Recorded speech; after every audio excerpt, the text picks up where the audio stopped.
This is a topic I have wanted to talk about for a little while, and it's a topic that I have touched upon in my online gaming space in the past, I think specifically on Instagram. I don't really use Instagram anymore, especially my Vixtendo one. I really took a step back from that and just kind of social media in general. But something that I have really been enjoying recently are gaming vlogs or game vlogs, and the specific style somewhat reflects my most recent gaming vlog that I did. It's the very much kind of little to no voice over or like speaking to the camera, even though I did do some of that in mine. And a lot of them are also like no face cam, chilled, cozy, quite aesthetically pleasing. A lot of them come with unboxings of some kind. I've been really into watching Switch 2 unboxings.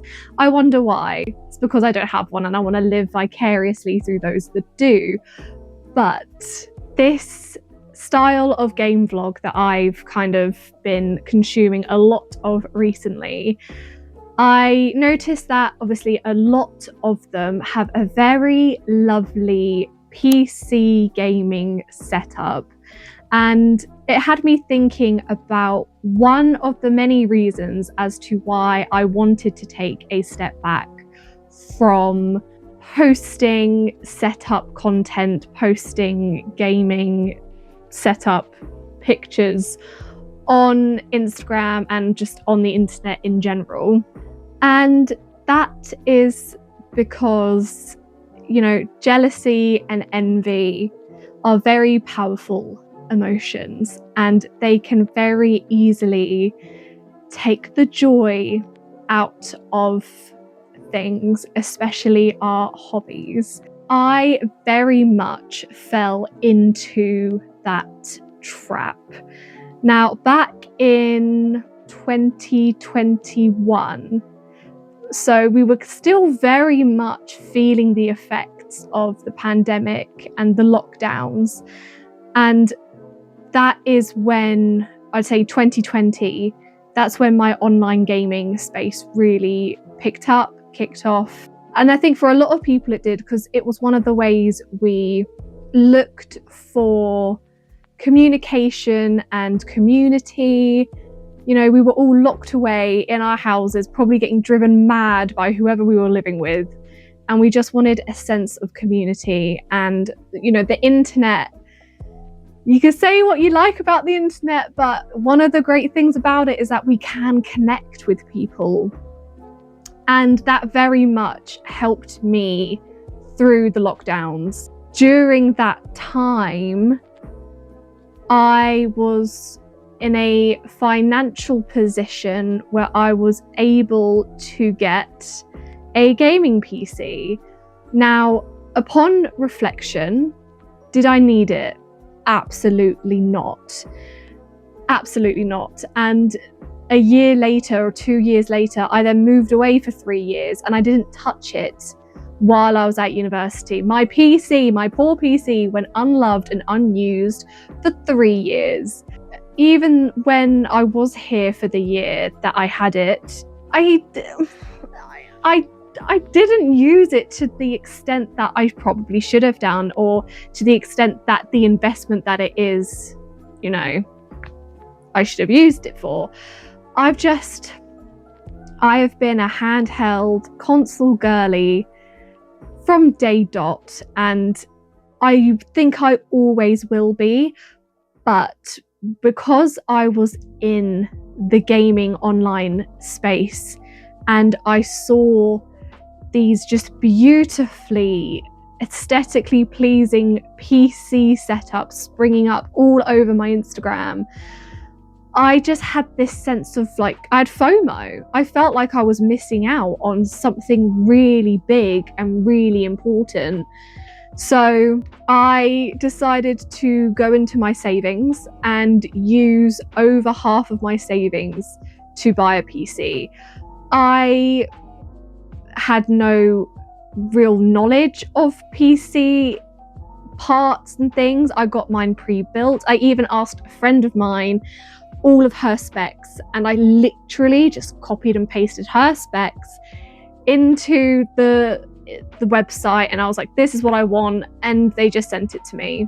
I've just been thinking, you know, what makes a good gaming space? What makes a good gaming setup? And I reached out to the community that I'm part of in Discord, just asking people, you know, what does your gaming setup look like? I just want to know. I'm curious. And pretty much all the responses I had were like, oh, I just like play on my Switch on the sofa, or because they share their consoles with their family, their consoles is in the living room, it's in the family shared space, so that's where they game. Or there was a person that was like, well, I game at my PC, but my PC is also my work computer, so it doubles up. And I think that's another thing that's kind of glossed over. Not everybody can afford to have a separate gaming PC or gaming setup to their work setup. A lot of people, if they do game on a PC, it's actually a laptop, and they use their like work or uni laptop to play games. And I think with the oversaturation of materialism, we've lost sight of the point of gaming. It's not to kind of curate this big fancy setup that looks really aesthetically pleasing and looks really pretty and is really minimalistic and clean and polished. Don't get me wrong, they are beautiful, and if that is what your gaming setup looks like, that's amazing. That's so cool. But I also think it's important to share the messy parts of it. I do not consider this an aesthetically pleasing like setup, but I'm also very well aware that I'm very lucky and privileged to have this setup. Like, some people just still play on their single console from like years and years ago, like they just game on their DS. That doesn't make your gaming setup any less valuable. As I mentioned in my gaming vlog, I've started a gaming journal, and I did a little journaling session about this. And because I was journaling, I feel like I was able to kind of get my words out a bit better. So it doesn't have to be perfect or aesthetically pleasing. It just needs to bring you joy. A place where you can relax, a safe space where your nervous system is calm and you're not in fight or flight. You don't need the most up-to-date or expensive equipment to get the most out of your gaming space. Yes, you should give it time and attention, but that doesn't cost money. What makes a gaming setup special is what you infuse into it with your energy and personality. Creating a space that is filled with the things you love, the things that reflect your personality, can be so healing. It can also help with a sense of identity. I can feel quite lost sometimes with who I am, but creating spaces that shine with my personality is a constant reminder to myself of who I am and what I love. Having plushies of my favourite characters and having my favourite colours surround me brings me contentment, but also familiarity. It's my corner of peace, and it doesn't have to be pleasing to everybody or super expensive. It just needs to be mine. I just felt like, as I've been watching all of these gaming vlogs, and I've been loving them, I mean, I'm watching them for a reason, and I started to feel that sense of FOMO seep back into me, and I had to kind of catch myself and go, hang on a minute, Victoria. There is really no need for you to be feeling this way right now. There is really no need for you to suddenly look into fancy wall lights that you really don't need. I mean, I am so lucky. Let me show you the rest. So I have 2 monitors. One of them is connected to my Switch. The other one is connected to my PC. I am so lucky to have that. So lucky. And this narrative that's kind of been fed to us that we always need more to be valued I'm just tired of it. I'm really tired of it. And some of my best times gaming, it hasn't even been in this space. It's been like wrapped up in a blanket in bed or on the sofa with one of my cats cuddling me with a cup of tea, and I've got headphones on and I'm listening to chill music, or I've got a comfort show on, or my partner is gaming at the end of the bed and I'm just like sat behind him chilling, gaming as well. Like, some of my best gaming memories hasn't even happened here. It just goes to show that the gaming setup, it doesn't have to be beautifully curated, aesthetically pleasing, and super expensive. It just needs to be yours. And it's a hobby. It's supposed to bring us joy. And if it starts to get to a point where it's no longer bringing you joy, you need to assess why that is. I came to the conclusion that monetizing this hobby took the fun and joy out of it. Stepping back for a few years really gave me that perspective. I'm not making content again in the hopes that I can then monetize it. That's not why I'm doing this. I'm doing it because it's my creative outlet, it's a hobby, and it's a way for me to connect with other people that share the same hobby as me, and I love it. Video editing is something I've been doing for over 10 years now, and I love it. It's one of my creative outlets. I'm not an artistic person. I don't draw or paint.